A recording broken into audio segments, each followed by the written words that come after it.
समझ नहीं आपको समझ में आ रहा है कि जल्दी 10 दिन 15 दिन पहले करवाने से क्या कोई फर्क पड़ता है सर? और दूसरी बात ये कि सेनेट इलेक्शंस में अगर शो ऑफ हैंड्स होता है तो कम से कम ये सेनेट के इलेक्शन तो शफाफ हो जाएंगे, वो खरीदो फरोख्त तो बंद हो जाएगी ना, वो जो जमीर की आवाजें हैं उन पे तो नहीं जा सकेंगे ना, फिर जिस पे लीडर ने हाथ रखना है वहीं वोट देना पड़ेगा। ये मेरा ख्याल है किसी सियासी मैकेनिक की हुकूमत में सियासी मैकेनिकों की कमी है। ये ट्विटर खेलते हैं, गुस्से में होते हैं, हर वक्त लड़ाइयाँ लड़ते हैं, लेकिन किसी सियासी मैकेनिक की एक बहुत अच्छी सियासी चाल उन्होंने चली। वो नहीं होता कबूतरों के डरबे में बिल्ली छोड़ देना अचानक, तो वो जो ये इस तरह की तजवीज़ थी कि अपोजिशन ने अपना एक सेट एजेंडा रखा था कि मैं इस वक्त हम चलें, इस वक्त ये करेंगे, यहाँ आखिरी जलसा होगा, यहाँ धरना होगा, यहाँ लॉन्ग मार्च होगा। इन्होंने वो छोड़ के तहस नहस की कि नहीं पहले अगर आओ इस्तीफे देने तो पहले करो, और वो थोड़ा सा पहले कामयाब थी। हाँ, यानी बिल्कुल हिकमत अमली इस तरह कामयाब थी कि परसों तक क्या बहस हो रही थी, इमरान खान घर जाओ, लॉन्ग मार्च होगा, धरने हो गए। आज क्या बहस हो रही है कि तो ये शो ऑफ हैंड क्या होगा, इसके पीछे क्या है, सेनेट इलेक्शन क्या वगैरह क्या। दूसरी बात यह कि ये प्लीज ये मैं तो एक इस बात से बड़ा तंग हूं हम सारे ही कि इस फैसले की टाइमिंग पता नहीं क्या है, इस फैसले के पीछे छुपी हुई वजूहात पता नहीं क्या है, इस फैसले के पीछे पता नीयत क्या है। एक है कि हमारी 73 साल जिंदगी में कभी भी कोई 1971 वाला कहते हैं लेकिन मैं तो नहीं था, तो कोई भी ऐसा इलेक्शन नहीं है जो फेयर इलेक्शन हो। जी कोई इलेक्शन, इवन जीबी का ये इलेक्शन है वो भी फेयर नहीं हुआ। इवन वो जो असेंबली के अंदर अब तो ये 104 और 3 है ना, 103 4 5 ये सेनेटर्स, उसमें भी जब वोट डालते हैं ना तो जो 5 मुस्तरद होते हैं कहते हैं ये पता नहीं कौन है, और जो 2-4 नहीं आते कहते हैं इनके पता नहीं किधर इनको तबीयतें खराब हो गई थी।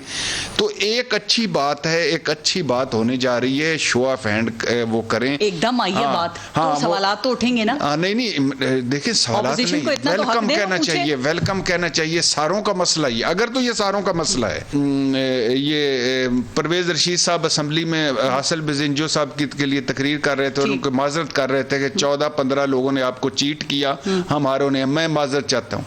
तो ये दुख, ये जो तकलीफ और ये जो सारा कष्ट है खत्म होने वाला है। बिस्मिल्लाह करें। इससे इनको कोई सियासी फायदा होगा हुकूमत को? वैसे नहीं कोई थोड़ा भी जल्दी करा रहे हैं ये देखें, अगर शॉर्ट टर्म में देखें तो किसी को भी फायदा हो सकता है, तहरीक इंसाफ को भी हो सकता है, हमारे डर की वजह से करा रहे हैं, डर गए हमारी। मैं कह रहा हूँ ये भी कर लें, इतना डर गए। मैं कह रहा हूँ कि चलो इसको ही ले लें, लेकिन ये लॉन्ग टर्म में सारों को फायदा है, लॉन्ग टर्म में तो सबको फायदा है। ये लॉन्ग टर्म देखें और कहें कि जान छूट जाएगी हमारे इस चक्रों से निकल जाएंगे।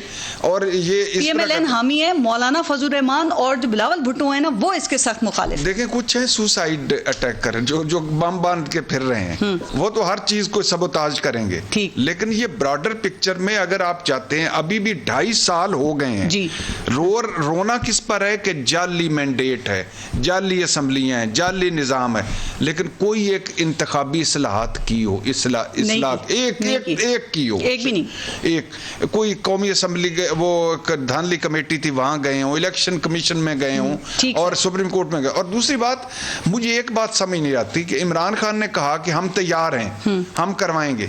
इससे मुझे ये समझ नहीं आई कि आपको कैसे लगा कि वो इलेक्शन कमीशन को डिक्टेट कर रहे हैं। सर ये इलेक्शन कमीशन का काम है ना कि वो डेट अनाउंस करे, वो बताए। खान साहब ने कहा, फिर जब मेरा उनसे इंटरव्यू भी था, मैंने उनसे भी यही सवाल किया था, तो उन्होंने कहा हाँ हम रिक्वेस्ट करेंगे उससे। नहीं देखिए, अनाउंस इलेक्शन कमीशन ने करना, ये उसका इख्तियार है। शो ऑफ हैंड या ओपन सुप्रीम कोर्ट से अटॉर्नी जनरल ने कहा है जाके हमने राय लेनी। अगर सुप्रीम कोर्ट ये कहता है कि जाके आईनी तरमीम करो, फिर हाँ तो बात खत्म हो जाए, तो फिर उनको ऑपोजिशन को बिठाना पड़ेगा। मैं कह रहा हूँ फिर तो बात ही खत्म हो जाए। सुप्रीम कोर्ट ये भी कह सकता है कि नहीं हो सकता, मिसाल के तौर पर बिल्कुल तो मानना पड़ेगा। Election commission, chief election commissioner कहते हैं इमरान खान साहब हम नहीं 1 महीना पहले करवा सकते, तो मानना पड़ेगा। लेकिन हम हर बात को, कुछ चीजें ऐसी जिनको ट्विस्ट ना करें, ये सारों का फायदा है। ओके, ब्रेक लेते हैं, देखते रहिए न्यूज़।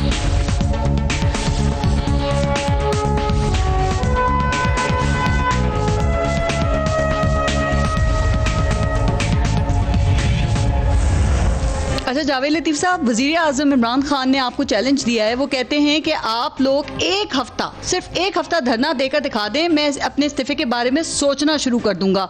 और दूसरी बात वो कहते हैं मैं दुआ कर रहा हूँ कि ये ऑपोजिशन जल्दी इस्तीफे दे। तो सर ये दोनों चीज़ों की डेट्स अभी तक अनाउंस होने में आपको क्यों नाकामी हो रही है? कोई सियासी इत्तेहाद में तो गड़बड़ नहीं हो गई है? वहाँ तो कोई मसला नहीं हो गया सर? मियाँ जावेद लतीफ़ साहब, मेरे नानके दे पिंड इमरान खान साहब कह रहे हैं मैं दुआ कर रहा हूँ, तो लफ्ज दुआ पर गौर कीजिएगा जी। वो भी भट्टी साहब ठीक कह रहे हैं, इसलिए कि उनको कोई फिक्र नहीं है कोई धरना दे कोई इस्तीफा दे। फिक्र तो उनको होना चाहिए जो इनको लेकर आए हैं, और यकीनन उनको फिक्र है, इनको नहीं है।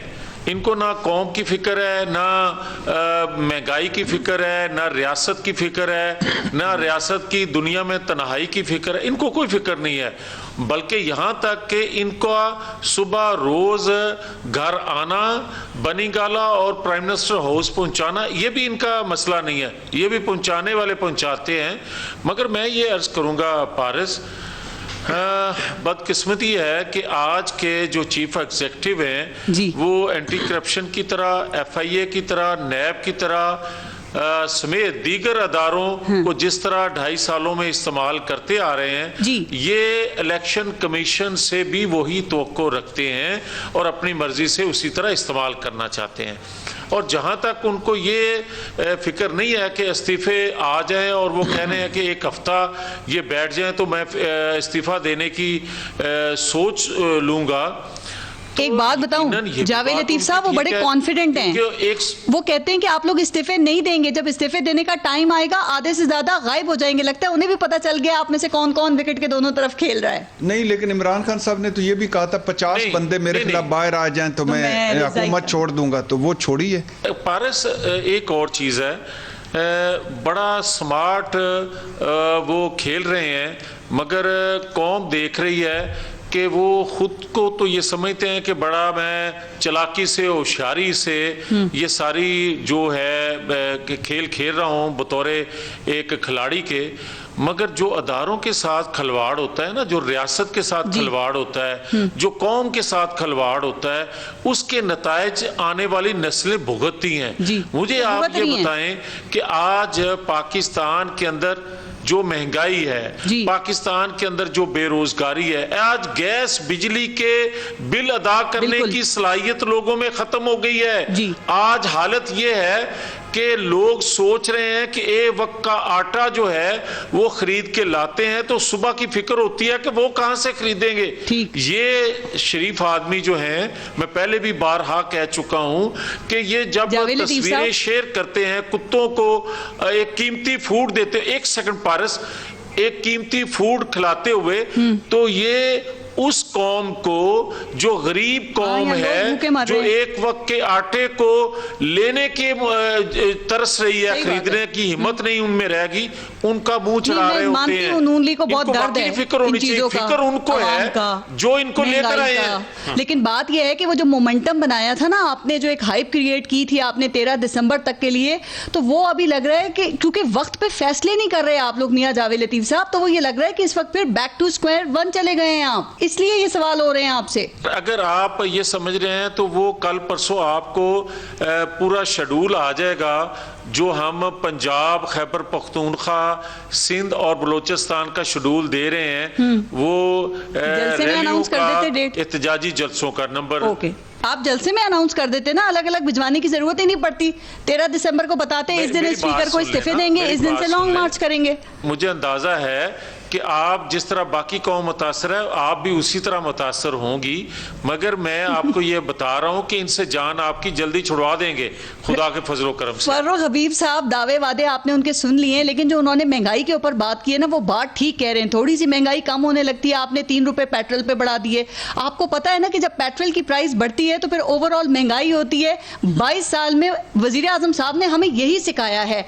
IMF से आपका मुअत्तल है इस वक्त, अभी उनके कहने पे 25% बिजली के बिल यानी कि पर यूनिट 3 रुपए आपने बढ़ा दिया है। 2.5 सालों में आपकी बिजली 10 रुपए फी यूनिट से 19 रुपए फी यूनिट हो गई है। सर ये क्या हो रहा है, कैसे गरीब गुजारा करेगा, इस पे भी सोच लें। देखें पारस, बात ये है कि वज़ीर-ए-आज़म इमरान खान पे बात हो रही थी। देखें, वज़ीर-ए-आज़म इमरान खान जो है वो अब जिस घर में रहते हैं वो कोई कैंप ऑफिस नहीं है, वो सरकार के खर्चे पे नहीं चल रहा। वहाँ पर अगर कोई वो अखराजात करते हैं, खर्चे करते हैं, तो वो सरकारी खर्च से नहीं करते। पहले तो वहाँ पर 5-5 कैंप ऑफिस होते थे। रायमंड में तो जो है वो 2 मोर मर गए थे, तो पुलिस वालों को जो है वो मुअत्तल कर दिया गया था।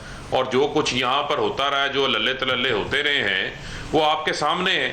दूसरी बात ये है कि हमें तो टूटी फूटी हालत में जो मुल्क मिला था, जो मैशियत हमें मिली थी, हम तो लिटरली बैंक डिफॉल्ट के दहाने के ऊपर खड़े डिक्लेयर करने वाला रह गया था।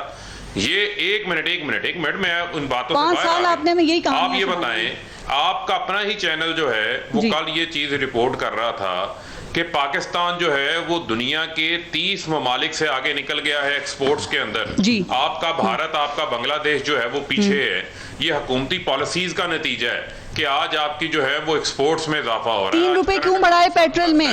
आज जो एक मिनट देखें, वो उनका ताल्लुक है इंटरनेशनल मार्केट की प्राइसेस से। उससे पिछले बिजली की कीमत भी हुआ था। IMF ने जो आपसे शराइत रखी है, गैस का बहरान है, फ्यूल एडजस्टमेंट की, एक मिनट सुन ले, फ्यूल एडजस्टमेंट की मद में हुआ। गैस हमने LNG जो है वो पूरी दुनिया के सामने मुबाहिसा हुआ है। जो LNG इन्होंने $8 के ऊपर खरीदी है, हमने $6.5 के ऊपर खरीदी है। जो इस मुल्क के साथ धोखाधड़ी करके गए हैं वो आपके कहाँ छुपा के रखी है? कहाँ है? जो GIDC के एक मिनट वो LNG कहाँ है? GIDC के जो 226 अरब रुपए सागदार ले गए हैं बाहर, वो कहाँ पे हैं? मैं पूछ रही हूँ वो LNG कहाँ पे है जो 6% में लिया और आपने कहीं उसको छुपा के रख दिया? बताएं ना कौम को। वो LNG भी दस्तयाब है और लोगों को गैस भी फराहम की नहीं, लोगों के चूल्हों के पाइप्स में गैस नहीं आ रही। पारस, हमें जरा सच भी तो बताना चाहिए। ये उस वक्त हुकूमतें नहीं थी क्या? ये उस वक्त नुमाइंदे नहीं थे क्या? इन्होंने CNG पाइपों के अंदर जो है वो गाड़ियों के अंदर गैस नहीं जला दी? मुझे आप ये बताएं ना जी, कि क्या सुई गैस जो थी, नेचुरल गैस जो इंडस्ट्री और डोमेस्टिक को मिलनी चाहिए थी, वो हमने गाड़ियों के अंदर जलाई है? जिस तरीके से गलत पॉलिसियों की वजह से हमने अपने नेचुरल रिसोर्सेज को जाया किया, डैम नहीं बनाए। आज 12,000 मेगावाट के डैम बन रहे हैं, हम तख्तियां नहीं लगा रहे। बगलेहाट डैम और अपना आपका जो है मोमन डैम के ऊपर काम शुरू किया, समेत 7 डैमों के ऊपर और काम हो रहा है। उससे बिजली सस्ती आएगी। IPPs को नकेल इमरान खान डाल रहा है। आज जो है वो माफिया को हाथ इमरान खान डाल रहा है। आएगा, चीनी जो है होगा, हम अभी कैसे गुजारा करें वो बता दें। उससे नीचे लेकर आए हैं। होगा नहीं, हो गया है, हुआ है। चीनी सस्ती नहीं हुई, मुझे आप ये बताएं। महंगी किसने की थी? किलो है। अगर वो 60 रुपए थी और आप 50 पे लाते तो बात थी। आप ले गए 115, 120 पे। सस्ती कहते हैं, हमने सस्ती की। अभी जावेद साहब ने बात की थी, मुझे आप ये बताएं कि चीनी जो है वो मुशर्रफ दौर के अंदर चीनी का रेट आपको याद है 20 रुपए किलो रेट था जी। उसके बाद ये चीनी 140 पे भी गई है, 70 रुपए के ऊपर ये छोड़ के गए थे। आटा 10 रुपए किलो बिकता था। पीपल्स पार्टी नून लीग जो है वो उसको 40, 45, 50 रुपए के ऊपर छोड़ के गई। क्या इनके दौर के अंदर महंगाई नहीं हुई? क्या इनके दौर में बिजली महंगी नहीं हुई? क्या इनके दौर में कर्जों में इजाफा नहीं हुआ? 60 रुपए में पीपल्स पार्टी को डॉलर मिला था, 60 रुपए में। आपकी हुकूमत है, छोड़ के अभी आपने जवाब देना है। 127 के ऊपर छोड़ के अभी लोगों को आपसे उम्मीद है। नहीं, छोड़ दें इनको, लोगों ने रिजेक्ट कर दिया आपको लेकर, इसीलिए आए। आपकी बात ठीक है। अब सारी उम्मीदें अगर हमारे से हैं ना, तो इनको भी हमारे से ही उम्मीद होनी चाहिए और इंशाल्लाह हम डिलीवर करेंगे। डिलीवर भी कर रहे हैं, मैशर भी तो सेट के ऊपर जा रही है, माफियाज को भी नकेल डाल रहे हैं। ओके शाद भट्टी साहब, इनकी सियासत चलती रहेगी, हम जो है वो नकेल इसी तरीके से बिल्कुल चलेगी। लेकिन सर, वजीर आजम कहते हैं मुझे ऑपोजिशन से कोई, मैं घबराता नहीं हूं, मुझे कोई डर खौफ नहीं है। लेकिन उनकी 3 ऑपोजिशन और हैं, महंगाई, गुर्बत और बेरोजगारी। सर, ये कहीं PDM से लड़ते लड़ते इन चीजों से ना हार जाएंगे? आपको लगता है इस फ्रंट पे कोई कामयाबी मिल सकती है? यही वो फ्रंट है जिस पे वज़ीर आज़म साहब को सोचना चाहिए। और लास्ट जब हम मिले थे, आप तो लेटेस्ट मिली हैं, उससे पहले जब हम मिले थे तो उनको हमने कहा भी यही था और उन्होंने भी हमसे यही कहा था कि मुझे बड़ा दुख है महंगाई का, बेरोज़गारी का, गुर्बत का। अब हाल ये है, एक मिसाल सिर्फ देना चाहता हूँ। गुर्बत का आप देख लें कि मिडिल क्लास सुकड़ गई है जी। 2 करोड़ लोग गुर्बत की लकीर के नीचे और चले गए हैं। और हमारे जो 34% हर घर के बजट का में बढ़ गया है, खर्चे बढ़े, बेरोजगारी। हाँ, तो अब बेरोजगारी पे आ जाए। बेरोजगारी का ये है कि बाकी तो छोड़ें, रोजगार क्या देना था क्या नहीं था, रेडियो पाकिस्तान के लोग निकाल दिए, 769 पीटीडीसी के लोग निकाल दिए, इसके अलावा पीआईए तैयार, स्टील मिल तैयार, पीटीवी तैयार। मान लिया कि बहुत भर्तियां की थी, उन्होंने भी तबाही फेर दी थी, हर बंदे ने जो आता था अपने बंदे भर्ती, एक पीआईए में कितने पीआईए हैं वो भी ठीक है, लेकिन क्या इसका हल यही बताया था कि आगे आ जाए? महंगाई पर, महंगाई पे वजीर, अब ये आज मैं पढ़ रहा था कि चीनी फिर 7 रुपए फी किलो बढ़ गई है जी। गैस का आपने बता दिया, बिजली आईएमएफ ने वो इधर गर्दन पे हाथ रख के फिर बढ़वा ली है, उन्होंने कहा अगली किस्त नहीं देंगे, हाँ फैसला कर लिया इन्होंने, हाँ बस बड़ा फैसला हो गया। अब बात यह है कि बुनियादी तौर पे बात यह है कि जब वजीर आज़म साहब को उस वक्त सोचना चाहिए जब उनको एक दिन पता चले कि गंदम और चीनी पर सारी ब्रीफिंग्स ही कैबिनेट को गलत दी गई हैं, उन वजीर आज़म साहब को उस वक्त परेशान होना चाहिए कि जब उनको पता चले कि 404 अरब सिर्फ इसमें गंदम और चीनी का पड़ा है, हम पे इजाफी बोझ पड़ा है, और 121 अरब पड़ा है एलएनजी और फर्नेस की जमा तफरीक का। वज़ीर साहब को उस वक्त परेशान होना चाहिए कि जब आम आदमी बाजारों में गलियों में झोलियां उठा उठा के बददुआएं कर रहा है और कह रहा है, वज़ीर आज़म साहब को याद करवा रहा है कि महंगाई महंगाई महंगाई महंगाई। वज़ीर आज़म साहब ने 13 नोटिस लिए, 7 काबीना मीटिंग्स महंगाई पर हुए हैं, 4 मरतबा बनी है वो कमेटियां बनी है, नीचे तक क्यों नहीं हुआ? क्यों? इस वजह से कि ये फ़ारूक हबीब साहब बैठे हैं ना फैसलाबाद के, यंग आदमी है, फैसलाबाद में किसको हराया, कितनी स्ट्रगल है, क्या किया है। आप जब अपनी हर सीट पर फ़ारूक हबीब की बजाय पीटीआई की बजाय बुजदार बिठा देते हैं, फॉलो अप नहीं होता, उनको कोई वो अपने धंधों में लगे रहते हैं, लूट मार करप्शन सारा कुछ जो भी है, छोटा मोटा जो भी नाम दें, है या नहीं है इसको भी छोड़ें, तो आपके वो नहीं कर पाते। आप वज़ीर आज़म साहब कितनी दफ़ा सस्ते बाजार में गए, मुझे हफीज शेख, रजाक दाऊद, नदीम बाबर, उमर अयूब, कितनी मरतबा यूटिलिटी स्टोर से इन्होंने चीजें खरीदी हैं। एक दिन ये यूटिलिटी स्टोर की दाल लाएं, उसको 2 घंटे में गला कर खा जाए तो मुझे कहना ठीक, ये हाल है इनका। आपने अभी बुजदार की बात की, मैं वैसे ही पूछना चाह रही हूँ, आजकल पता है सीएम सिंध कहाँ है? सुना है, मैंने खबर पढ़ी थी कि अमेरिका चले गए हैं, कि पता नहीं क्या हो गया है। अमेरिका में हैं, किसी खास मिशन पे हैं क्या? पता नहीं, अब शायद ट्रंप को निकालने गए हो।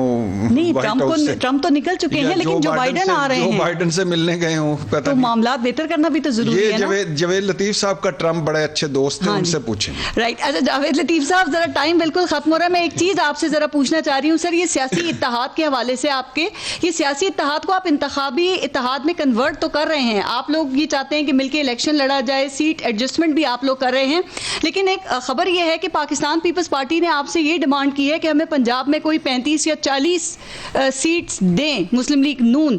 क्या ये खबर दुरुस्त है और क्या काबिल कबूल होगा नून लीग के लिए? ना कोई ऐसी डिमांड आई है और ये वक्त के मुताबिक फैसले होते हैं, अभी तक ना इंतखाबी अलायंस की कोई तजवीज़ आई है, ये तो 1 पॉइंट एजेंडा है कि इनसे जान छुड़ाना।